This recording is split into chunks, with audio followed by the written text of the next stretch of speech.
The Japanese estimated 296,000 US. Sailors then counted 2,034,343 and knew they'd already lost. This immediately grabs attention with a sense of overwhelming odds and sets up the story for a conflict that is far larger than expected. At 9:17 inches the morning, on the 7th of December, 1941, Commander Minoru Genda stood on the flight deck of the aircraft carrier Akagi, 230 miles north of Oahu, watching the second wave of Japanese aircraft disappear into the southern sky toward Pearl Harbor. Genda was the principal architect of the attack plan. He had spent 11 months refining every detail, calculating every variable, preparing for every contingency. He knew the American fleet strength down to individual destroyers. He knew their aircraft inventory. He knew their defensive capabilities. He had studied reconnaissance photographs until he could draw the layout of Pearl Harbor from memory. But there was one number, Genda, and the entire Japanese naval intelligence apparatus had catastrophically wrong. A number that would determine the outcome of the war before a single shot was fired. The Japanese High Command estimated that by December 1943, the United States Navy would have 13,070 officers and 296,000 enlisted men. The actual strength on that date was 219,000, 279 officers, 120,000, 472 officer candidates and 34,343 enlisted personnel. They had miscalculated by a factor of more than 7 to 1. This was not a small intelligence error. This was not a rounding mistake or a misplaced decimal. This was a fundamental failure to understand the enemy they were fighting. And by the time Japanese intelligence discovered the truth, it was already too late to stop what was coming. The man who first noticed the discrepancy was Ensign Takeo Yoshikawa. Yoshikawa was not a traditional intelligence officer. He had been a promising young naval aviator until a stomach ailment ended his flying career in 1936. Unable to fly, he was transferred to naval intelligence, where his analytical mind and photographic memory made him exceptionally valuable. On the 27th of March 1941, 9 months before Pearl Harbor, Yoshikawa was sent to Honolulu under diplomatic cover using the alias Tadashi Morimura. His assignment was to observe American naval activity and report on fleet movements, base infrastructure, and defensive preparations. Yoshikawa was thorough. He took the public tour boat through Pearl Harbor. He rented small aircraft to photograph installations from the air. He posed as a tourist and memorized patrol patterns. He counted ships and aircraft and documented their positions. His reports were detailed and accurate. The problem was not what Yoshikawa observed. The problem was what Tokyo assumed about what he observed. Yoshikawa saw battleships and carriers and cruisers. Tokyo headquarters counted those ships and calculated the crews required to operate them. They used their own manning standards as the baseline. Japanese warships operated with lean crews, maximum efficiency, minimal personnel. They assumed the Americans did the same. They were wrong. Japanese naval intelligence officers in Tokyo had access to extensive information about American naval practices. They received attaché reports from officers stationed in Washington and other American cities. They monitored technical publications that documented American shipbuilding programs and naval construction. They analyzed captured documents and interviewed merchant sailors who had visited American ports. The raw data was available, but having information is not the same as understanding it. The intelligence apparatus suffered from fundamental organizational weaknesses that prevented accurate analysis. The Japanese Navy considered intelligence a secondary function far less important than operations or command. Operations, divisions, often ignored intelligence reports that contradicted their assumptions or challenged plans already in development. The Navy assigned relatively few personnel to intelligence work and treated the assignment as less prestigious than combat billets or command positions. Ambitious officers avoided intelligence assignments because they offered limited opportunities for advancement or recognition. This institutional attitude meant that warnings from intelligence officers carried little weight when they conflicted with operational plans already in motion. The cultural bias toward offensive action and decisive battle made it difficult for intelligence officers to argue for caution or restraint based on assessments of enemy capabilities. Captain Toshikazu Ohmae served in the operations section of the Naval General Staff and was responsible for long-range planning. Ohmae was an experienced officer who had spent years studying American naval capabilities and strategic doctrine. In the months before the war, Ohmae and his colleagues used available intelligence estimates to calculate how many ships the Americans could man, how many task forces they could field, and how long it would take them to replace combat losses. The calculations were methodical and detailed. They examined American naval construction programs and ship delivery schedules. They analyzed American training capacity and personnel development systems. They studied American logistics capabilities and supply infrastructure. Based on personnel projections that assumed American mobilization would follow patterns similar to Japan's own expansion, planners concluded that the United States Navy could sustain approximately 40 major combatants in the Pacific theater, with limited ability to conduct simultaneous operations in multiple areas. This assessment was incorporated into Japanese war plans at the highest levels. The entire strategy of seizing the resource areas of Southeast Asia, establishing a defensive perimeter, extending from the Aleutians through the Central Pacific to the Dutch East Indies, and forcing a negotiated settlement, assumed that American naval forces would be constrained by and limited manpower. The Japanese believed they would be fighting a contained war against a numerically limited opponent who would eventually accept compromise rather than sustain a prolonged conflict. They were preparing for the wrong war. Why did intelligent, experienced officers all make the same fundamental error? The answer lies in what intelligence professionals call mirror imaging. Mirror imaging is the assumption that the enemy thinks like you do, operates like you do, and values the same things you do. The Japanese looked at American naval practices through a Japanese lens and saw what they expected to see. Japanese naval doctrine emphasized elite crews, operating complex vessels with maximum efficiency, quality over quantity. Every sailor was carefully selected, extensively trained, and expected to maintain high-performance standards throughout their career. The Imperial Japanese Navy did not use reservists in significant numbers. They did not conduct mass recruiting campaigns.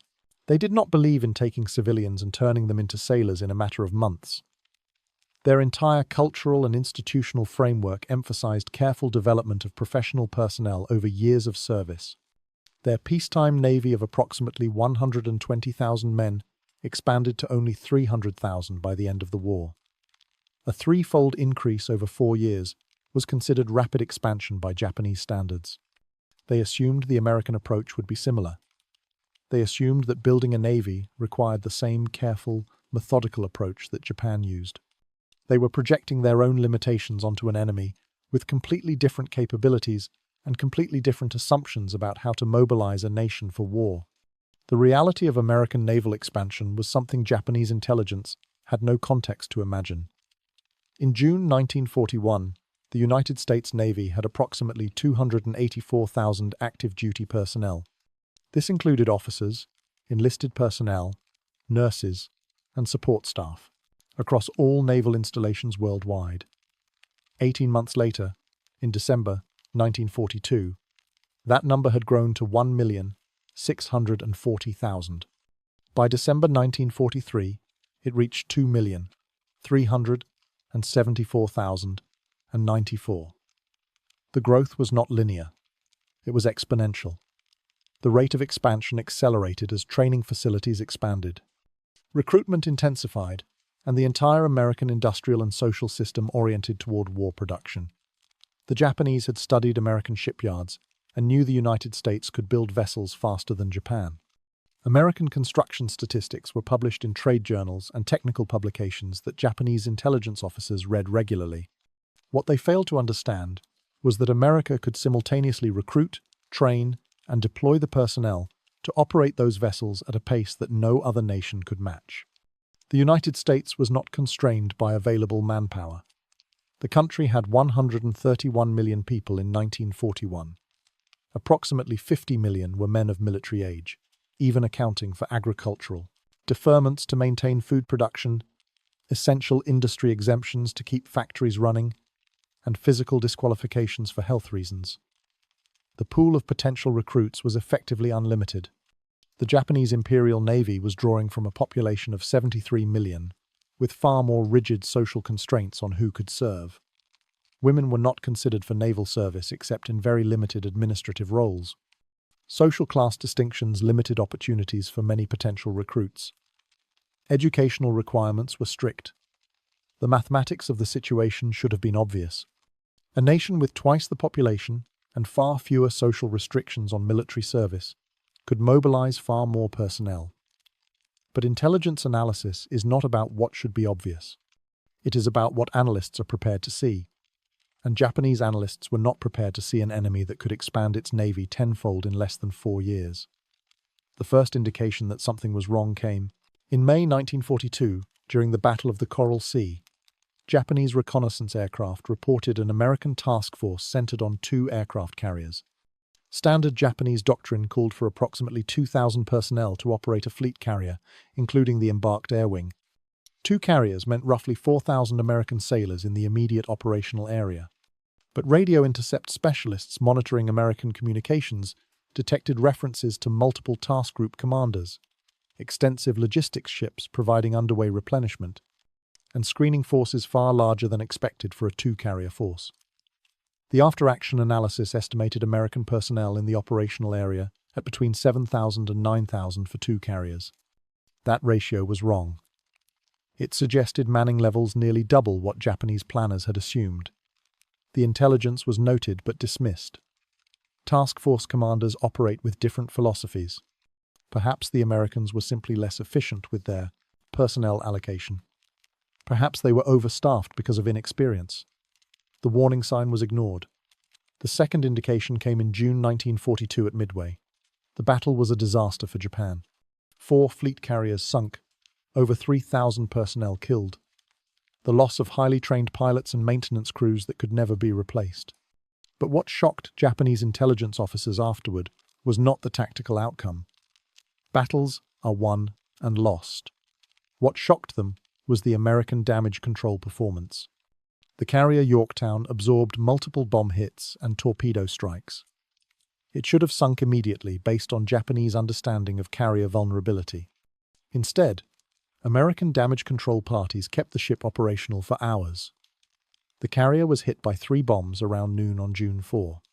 The ship was dead in the water by 2:40 inches the afternoon, with fires burning, flight deck damaged, and power systems offline. Within 2 hours, damage control teams had restored power, patched flight deck holes with steel plates, and brought the ship to 20 knots from 0. The carrier resumed air operations by 4 inches the afternoon, launching and recovering aircraft as if the earlier damage had been minor. Japanese damage control doctrine relied on small, highly trained specialist teams working with minimal redundancy. The Americans seemed to have dozens of damage control personnel available on a single vessel with backup teams ready to take over if primary teams were incapacitated. Where did all those people come from? A Japanese fleet carrier operated with approximately 1,500 crew. Intelligence estimates suggested American carriers had similar manning, perhaps slightly higher. But the Yorktown's crew list, recovered from documents found floating after the battle, showed over 2,200 names. The Americans were putting nearly 50% more personnel on their carriers than Japanese planners had assumed. That meant 50% more damage control capability, 50% more maintenance capacity, 50% more sustained operations capability, 50% more everything. The implications were enormous. And still, Tokyo headquarters did not adjust their fundamental estimates of American naval strength. The third warning came in August 1942 during the Guadalcanal campaign, the first major American offensive operation. Japanese intelligence had estimated that American forces in the South Pacific would be limited by personnel availability. They expected perhaps 2 or 3 reinforced battalions, maybe 8,000 to 10,000 men total for an initial landing operation. Marine forces landed with 11,000 troops on Guadalcanal alone, with additional forces landing on nearby Tulagi and other islands. The total American ground force commitment to the Solomon Islands operation exceeded 16,000 personnel. Naval forces supporting the landing included 3 aircraft carriers, a battleship, 14 cruisers, and 31 destroyers. The personnel required to operate and support that force exceeded 30,000 sailors, not counting the merchant marine crews manning transport vessels. American ground forces received continuous resupply from transport vessels crewed by merchant marine personnel, who had been rapidly trained and deployed in a matter of months rather than years. Japanese submarines patrolling the supply routes watched convoys moving supplies to Guadalcanal and reported supply ship traffic at levels that seemed impossible for a navy. Tokyo believed had fewer than 400,000 total personnel. The Americans were operating a major offensive campaign in the Solomon Islands, while simultaneously maintaining Atlantic convoy operations against German submarines, conducting training exercises to prepare new units for deployment, and building new construction crews for vessels under construction. The math did not work. Either Japanese intelligence numbers were fundamentally wrong, or the Americans had found some way to multiply their available manpower beyond any reasonable calculation. Tokyo chose to believe that Americans were overextended and would soon reach their breaking point. They kept waiting for that breaking point to arrive. It never did. By early 1943, field commanders were sending increasingly desperate reports to Tokyo. Admiral Ioku Yamamoto, Commander-in-Chief of the Combined Fleet, personally sent a cable to Naval General Staff Headquarters, questioning the intelligence estimates. Yamamoto had studied at Harvard University from 1919 to 1921 and had served as naval attaches in Washington during the 1922. He knew America better than most Japanese officers. He understood American industrial capacity and organizational capability from direct observation. His cable was blunt and undiplomatic. American naval forces in the Pacific had grown to levels that were incompatible with pre-war intelligence projections. Either the Americans had stripped the Atlantic theater bare of all naval forces and concentrated everything in the Pacific, which seemed unlikely given the ongoing Battle of the Basend. Atlantic, or the personnel estimates that had informed Japanese strategic planning, were fundamentally wrong. Tokyo needed to determine which scenario was correct and adjust planning accordingly. The situation could not continue with field commanders operating on assumptions that no longer matched observed reality. The request was assigned to intelligence officers in the Naval Intelligence Division, who specialized in American naval analysis.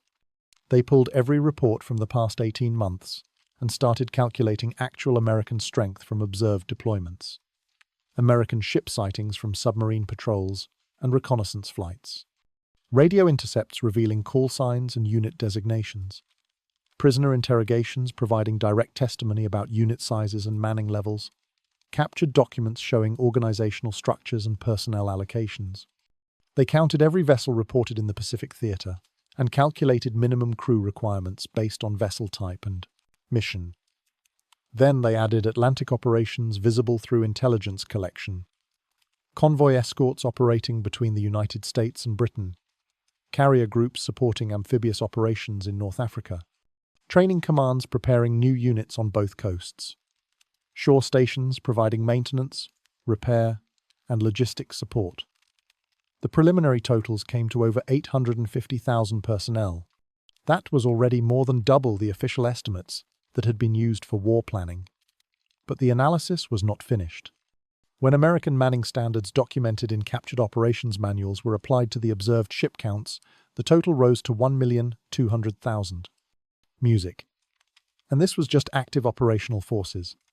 It did not include the training pipeline of recruits, undergoing basic training, technical schools preparing specialists, advanced training units working up for deployment, or the vast shore establishment of administrative and support personnel required to sustain operations. Intelligence officers wrote detailed reports concluding that Japanese intelligence estimates of American naval manpower were low by a factor of at least 3 to 1, possibly 4 to 1, or even higher. The reports were submitted to senior leadership in the spring of 1943. They were read, questioned, and extensively debated. American expansion at such rates seemed impossible to officers who had spent their careers in a navy that grew slowly and carefully, one ship and one sailor at a time. The cultural assumption that mobilization had natural limits colored every analysis. The idea that America could train hundreds of thousands of sailors in months rather than years contradicted everything Japanese naval culture understood about creating effective personnel. Training took time. Developing competence required experience. Building unit cohesion demanded careful selection and prolonged service together. The American approach of rapid mass mobilization seemed likely to produce poorly trained personnel, operating at low efficiency. How could such a force be effective in combat? The question revealed the depth of the cultural misunderstanding. In July 1943, a captured American sailor provided dramatic confirmation that changed the nature of the debate. The sailor was a radio operator from a destroyer sunk off Kolombangara during a night surface engagement. He was young, recently trained, and remarkably forthcoming during interrogation. Japanese interrogators often found American prisoners more willing to talk than their own personnel would have been in similar circumstances. The cultural differences extended even to captivity. The sailor told his interrogators about his training experience at boot camp in Great Lakes, Illinois. He had trained with 4,000 other recruits in his company alone. He described the training facility as processing 20,000 new sailors every month through basic training programs that lasted 8 weeks. The interrogation officer asked him to repeat that number, certain there had been a translation error.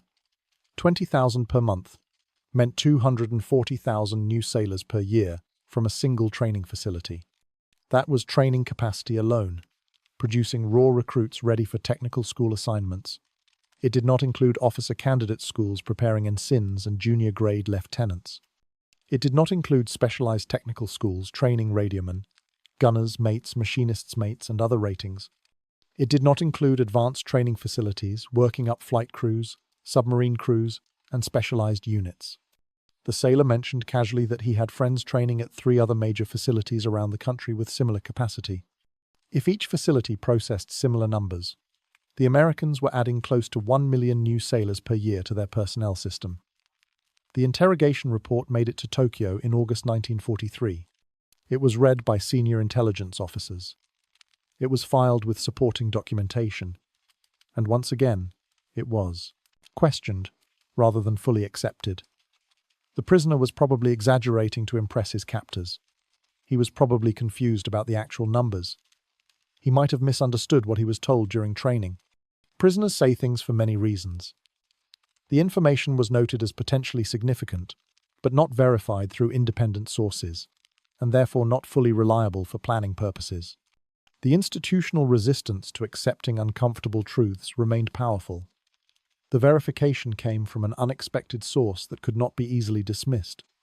In September 1943, a German submarine operating in the Atlantic transmitted a detailed report to Berlin, describing convoy escort operations observed during a multi-day patrol.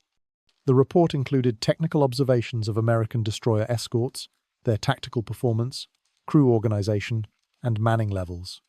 German naval intelligence shared the report with their Japanese counterparts through the military attaché in Berlin as part of routine intelligence exchange between Axis powers. The German submarine commander had observed American destroyer escorts during a surface engagement and had counted personnel visible on deck during action stations. He estimated the American destroyer escort carried a crew of approximately 180 to 200 personnel. Japanese destroyer escorts of comparable size operated with crews of 100 to 120. The American vessels were not significantly larger in displacement or dimensions. They were simply more heavily manned. The Germans noted this as an operational curiosity worth sharing. For Japanese analysts, it was confirmation of a pattern they had been reluctant to acknowledge. If the Americans were putting 50% more crew on their escort vessels, they were probably doing the same across their entire fleet. Carriers with 50% more crew, battleships with 50% more crew, cruisers and destroyers and auxiliaries, all carrying more personnel than Japanese estimates assumed. The implications were staggering. Every Japanese calculation about American fleet size, operational capability, and sustainability was based on manning assumptions that were demonstrably wrong. September 1943 was the month. Tokyo finally, quietly began to acknowledge they had a fundamental problem with their understanding of American capabilities. A working group was formed in the Naval Intelligence Division specifically to reassess American personnel strength using all available information without regard to whether the conclusions fit existing assumptions. The group included experienced intelligence officers and operations planners who understood how personnel numbers translated into operational capability. They were given access to classified files from multiple sources and told to develop new estimates based on comprehensive analysis rather than incremental adjustments to old estimates. They worked for 6 weeks examining every piece of evidence systematically. Their report was submitted on November 9th, 1943. The new estimate placed American naval personnel strength at thinks approximately 1,800,000 as of mid-1943, with projected growth to 2,400,000 by mid-1944, based on observed expansion rates. This was still conservative compared to actual American strength.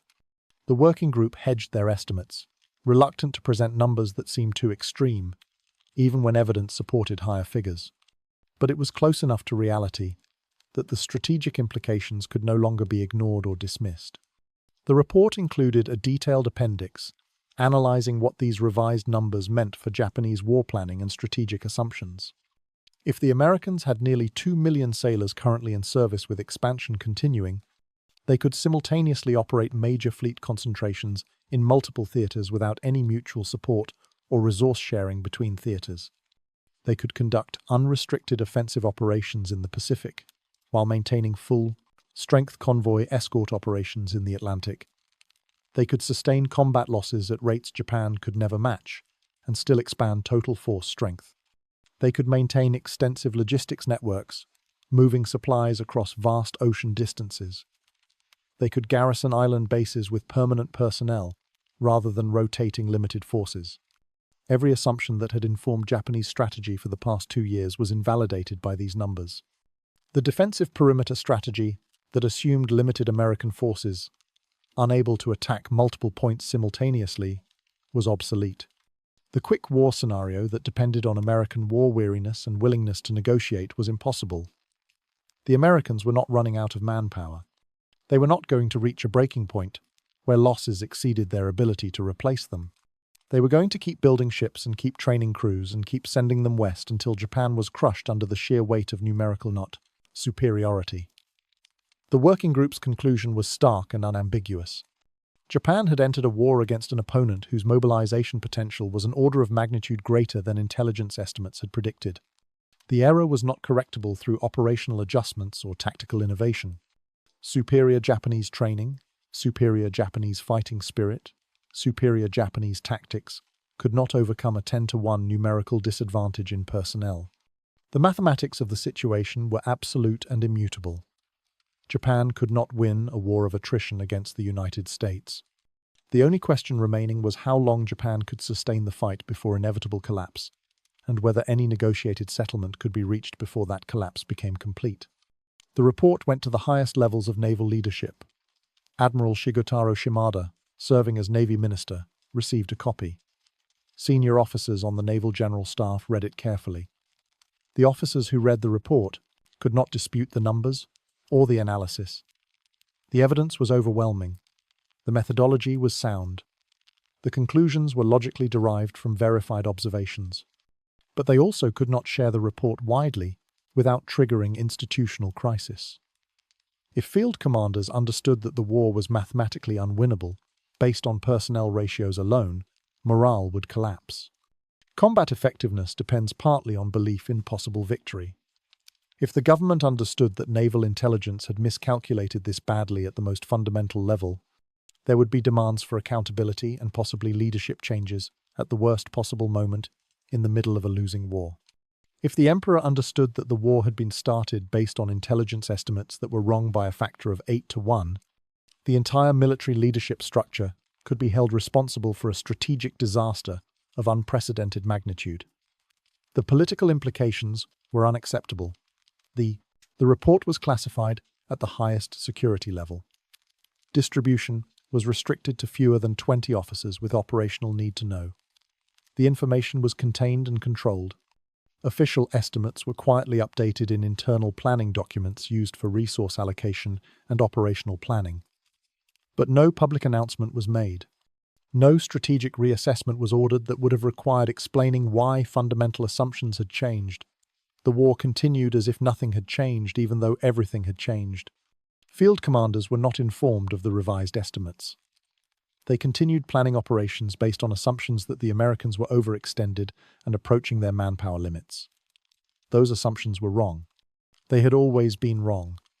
And now people at the top knew they were wrong.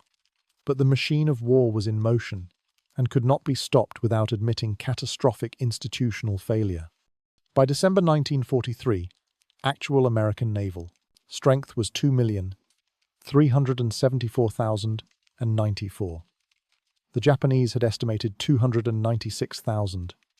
The miscalculation was 7.8 to 1. This was not a failure of intelligence collection. Japanese intelligence officers had access to most of the information they needed through multiple channels. Prisoner interrogations provided direct testimony from Americans who had been through the training system. Radio intercepts revealed organizational structures and unit designations that indicated force sizes. Ship sighting reports documented force levels in different theaters. Technical publications provided details about American training facilities and manning policies. The information was available and had been available throughout the war. The failure was analytical rather than empirical. Japanese intelligence officers could not conceive of an enemy that mobilized the way America did. They looked at the raw data and interpreted it through their own cultural and organizational framework. They saw an American Navy that functioned like the Imperial Japanese Navy, because that was the only model they understood. Every data point was filtered through assumptions about how navies worked, how personnel were trained, how units were organized, how mobilization proceeded. Those assumptions were based on Japanese experience and Japanese practices. They were completely wrong when applied to America. The intelligence officers were victims of their own assumptions, unable to see beyond their cultural blinders, even when evidence accumulated that contradicted those assumptions. The consequences played out over the next 2 years with brutal inevitability. In 1944, the United States deployed forces for simultaneous major operations across multiple theaters. The Central Pacific Offensive drove through the Marshall Islands and the Marianas toward the Philippines. The Southwest Pacific Campaign advanced along New Guinea toward the Dutch East Indies. Operations in the China, Burma, India theater supported Chinese resistance and prepared for eventual operations against the Asian mainland. And through all of this, full-strength naval forces remained committed to the Atlantic theater, escorting convoys, supporting amphibious operations in Europe, and maintaining pressure on German naval forces. Japanese commanders faced American task forces that seemed to multiply regardless of losses. Destroy one carrier group, and 2 more appeared within weeks. Sink a dozen destroyers and 20 more joined the fleet the following month. The Americans absorbed losses that would have crippled Japan and came back stronger every time. At the Battle of the Philippine Sea in June 1944, Japan committed its remaining carrier forces to what was intended as a decisive engagement that would American offensive capability. The Americans deployed a task force with 15 carriers, 7 battleships, 21 cruisers, and 69 destroyers. The personnel operating that single task force numbered approximately 70,000. To put that in perspective, the entire Imperial Japanese Navy, at the start of the war, in December 1941, had fewer than 400,000 personnel across all branches, all shore establishments, all training commands, and all administrative functions. The Americans were fielding individual task forces with manning levels that represented significant portions of Japan's entire naval strength, and they were running multiple task forces of similar size simultaneously in different operational areas. The scale of American mobilization had become visible in ways that could no longer be ignored or explained away. Japanese losses at Philippine Sea included 3 carriers and approximately 450 aircraft with their pilots and aircrew. Catastrophic losses by any measure. The Americans lost 29 aircraft. Their carriers were back in full operation within hours, having replaced losses and resumed normal flight operations without any reduction in capability.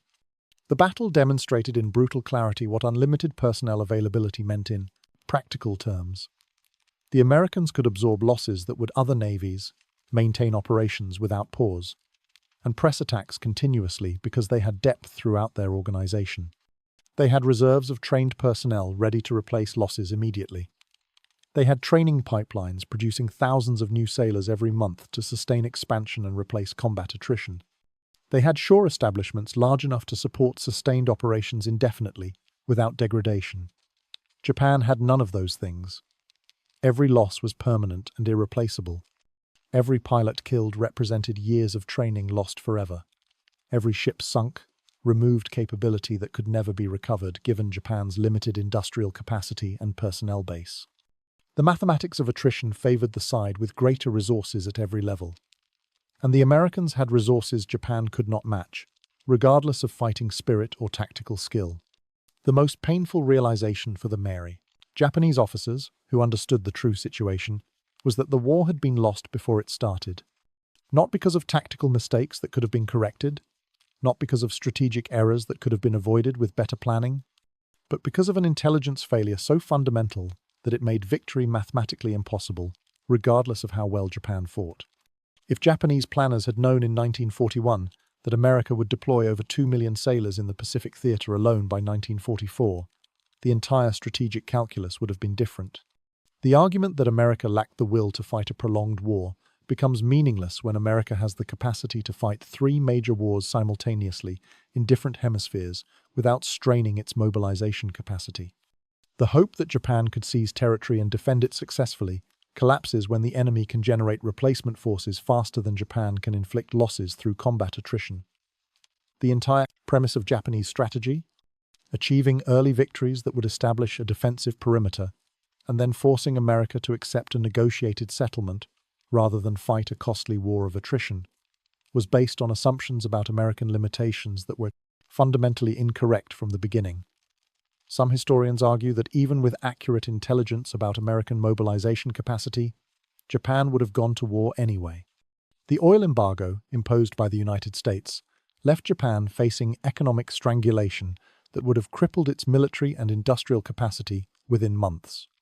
The resource needs of the empire, particularly oil from the Dutch East Indies, rubber from Southeast Asia, demanded military action to secure access. The military culture that dominated Japanese government prioritized honor and national prestige over pragmatic calculations of probable success. These arguments have considerable merit. The political and economic pressures pushing Japan toward war were real and severe, but they miss a crucial point about how wars are fought once they begin.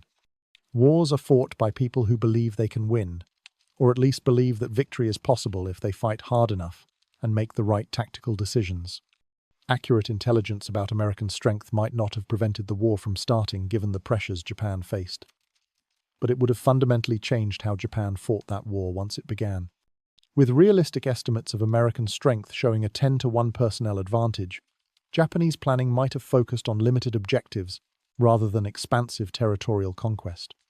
Defensive strategies might have received priority over offensive operations designed to achieve decisive victory. Earlier, negotiation attempts might have been pursued more seriously before the strategic situation became completely hopeless.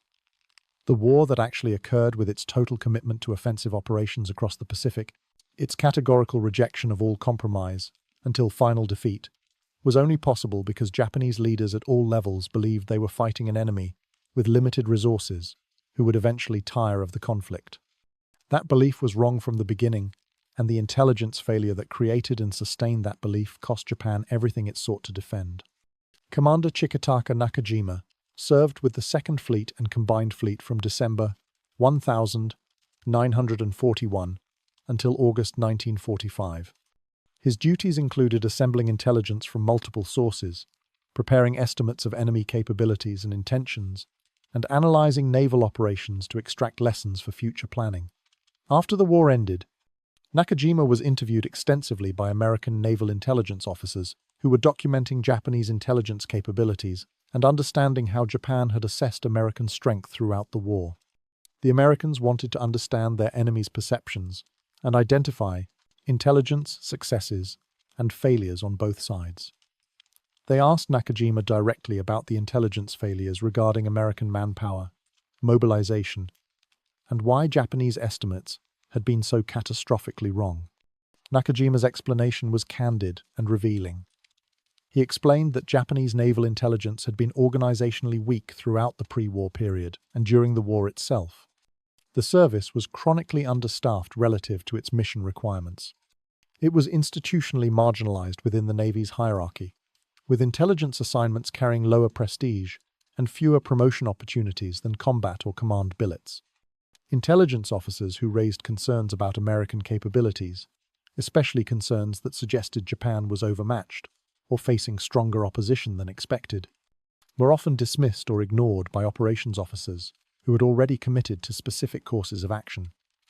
The organizational system was not designed to challenge fundamental assumptions or question strategic premises established by senior leadership. It was designed to support decisions that had already been made by providing confirming information and tactical details. When intelligence assessments contradicted operational plans or suggested that strategic assumptions might be wrong, the intelligence was questioned rather than the plans. The institutional culture throughout the Japanese Navy made catastrophic miscalculation not just possible but nearly inevitable. Accurate assessment requires the ability to accept uncomfortable truths.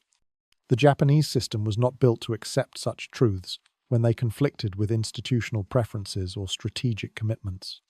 Admiral Shigetaro Shimada served as Navy Minister from the 18th of October 1941 to the 17th of July 1944, a period that covered the entire first phase of the Pacific War.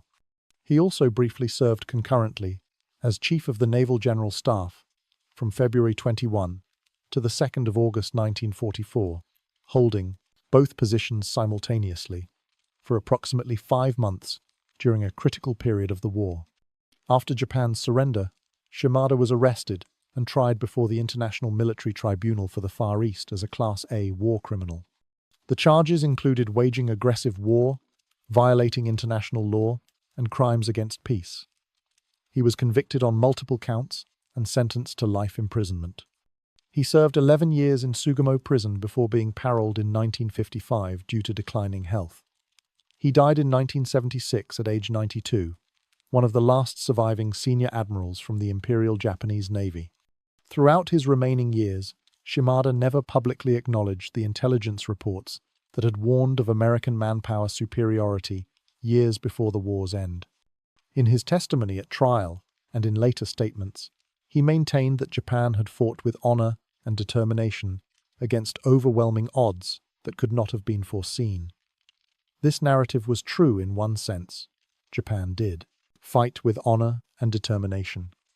But it was also fundamentally incomplete. Japan fought with honor against odds that its own intelligence services had catastrophically underestimated in the pre-war period, but that senior leadership, including Shimada himself, had failed to adequately address or respond to once evidence of those true odds became apparent during the war. The institutional failure extended beyond initial miscalculation to include failure to adapt and adjust when reality contradicted assumptions. The final accounting was brutal in its simplicity and mathematical certainty. Japan began the war with approximately 120,000 naval personnel. This included the professional officer corps, the enlisted sailors serving on ships and at shore stations, and the administrative and support personnel required to maintain the service. The nation expanded that force to approximately 300,000 by 1945 through sustained mobilization efforts. Total mobilization over 4 years of total war produced a threefold increase in naval personnel. By any historical standard, this represented impressive expansion for a nation of Japan's size and industrial capacity. Impressive by any standard except the one that mattered in the context of the Pacific War. The United States began the war with approximately 337,000 naval personnel in December 1941. By the war's end in August 1945, that force had grown to over 3,380,000, a tenfold increase achieved in less than 4 years. The Americans trained and deployed more sailors in the single year of 1944 than Japan had in its entire navy at its peak wartime strength. They operated more ships than Japan could build. They flew more aircraft than Japan could manufacture. They moved more supplies across greater distances than Japan could transport. They sustained more forces in more places simultaneously than Japanese planners had thought possible for any nation. The intelligence estimate that projected 296,000 American sailors by December 1943 missed the actual number of 34,343, by a factor of nearly 8 to 1. This was not a small error that could be attributed to reasonable uncertainty about future events. This was not an excusable miscalculation resulting from incomplete information or deceptive enemy practices. This was a complete failure to understand the fundamental nature of the enemy Japan was fighting. And that failure determined the outcome of the war before the first shots were fired at Pearl Harbor, before the first American ship was sunk, before the first battle was fought. The numbers made victory impossible, regardless of tactical skill or strategic brilliance or fighting spirit. Intelligence working groups produced comprehensive reassessments in late 1943, showing that American strength was far beyond anything Japanese planning had assumed. The officers who compiled these reports, working with all available information and applying rigorous analytical methods, understood exactly what the numbers meant for Japan's strategic position. The war was lost. The mathematics were absolute. No amount of tactical success could overcome such fundamental numerical disadvantage. But the system was not designed to act on uncomfortable truths that undermined the entire basis for continuing the war. The institutional incentives all pointed towards suppressing such information rather than acting on it. The reports were classified at the highest security levels. Distribution was restricted to the smallest possible group, with operational need to know. Operational planning continued based on outdated assumptions, because changing those assumptions would have required admitting that the entire strategic foundation of the war had been built on false premises from the beginning. Sometimes intelligence is about gathering information from enemy territory and hostile sources. Sometimes it is about analyzing that information to extract meaningful patterns and predictions. And sometimes, perhaps most importantly, it is about discovering uncomfortable truths that nobody wants to hear and nobody wants to accept. The tragedy of Japanese naval intelligence in World War II was not that they eventually discovered the truth about American strength. They did eventually figure out that their estimates had been catastrophically wrong.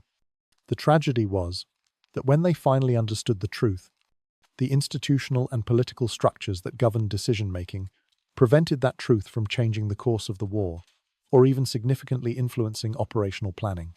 The truth was discovered, documented, and then buried, because acting on it would have required admitting failures that the system could not acknowledge. Wars are lost through fundamental miscalculations about who you are fighting and what resources they can bring to bear. The Japanese looked at America and saw a nation that would mobilize the way Japan mobilized, slowly and carefully, with emphasis on quality over quantity. They estimated manpower requirements using Japanese models and Japanese assumptions about training time and personnel development. They prepared to fight a war against an enemy that existed primarily in their own imaginations, an enemy that matched their preconceptions about how modern industrial nations conducted warfare. The real enemy, the one that actually existed rather than the one they imagined, operated on a completely different scale, with completely different assumptions about what was possible. The real enemy had unlimited manpower reserves and the organizational capacity to turn civilians into sailors in months rather than years. The real enemy could sustain losses that would have destroyed Japan and still expand total force strength. The real enemy could fight multiple major wars simultaneously in different hemispheres without choosing between them. That enemy destroyed Japan not because American sailors were individually superior or American ships were better designed, though both were often true, but because there were simply so many more of them. So many more that Japanese intelligence could not imagine the numbers, even when evidence accumulated that should have made the truth obvious. 296,000 estimated, 34,343 actual. That gap between assumption and reality, between what Japan thought it was fighting and what it actually faced, tells the complete story of how one catastrophic intelligence failure determined the outcome of the Pacific War before the war truly began. The numbers were always there in American technical publications and census data and industrial statistics. The data was available to anyone who wanted to see it. What was missing was the ability to see beyond cultural assumptions and organizational limitations, to understand an enemy that operated on a completely different scale with completely different rules. And that blindness, that inability to see what should have been obvious, cost Japan everything it fought to preserve. If you found this story compelling, please take a moment to like this video. It helps us share more forgotten stories from the Second World War. Subscribe to stay connected with these untold histories. Each one matters. Each one deserves to be remembered. Leave a comment below telling us where you are watching from. Our community spans from Texas to Tasmania, from veterans to history enthusiasts. Thank you for watching, and thank you for keeping these stories. The Japanese had estimated 296,000 U.S. sailors, but after counting 2,034,343, they knew they'd already lost. This serves as a reflective conclusion, emphasizing the point that the situation was beyond repair, reinforcing the scale of the defeat.